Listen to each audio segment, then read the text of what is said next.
So then kita boleh jadi a good mediator and good leader sekali.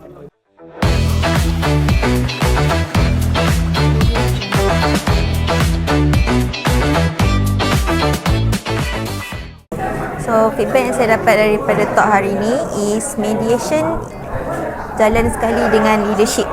So kalau nak jadi leader kena ada mediation skill. So mediation skill ni bukan saja untuk corporates, student pun perlu ada mediation skill juga.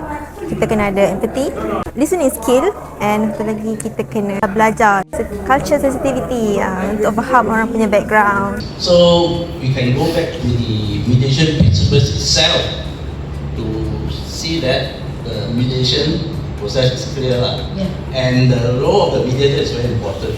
That's where the impartiality and when they also have to be ensured of the imbalance of power between the disputants.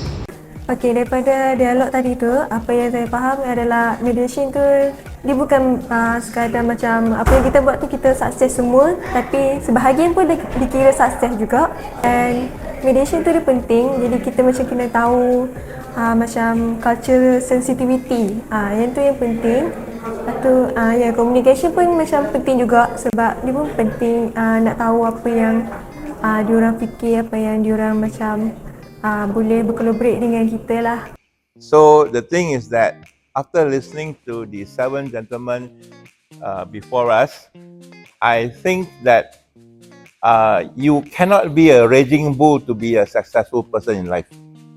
And so the people who have mentioned about mediation earlier, that is the way to go about it. Especially I like the term mentioned, eat, makan.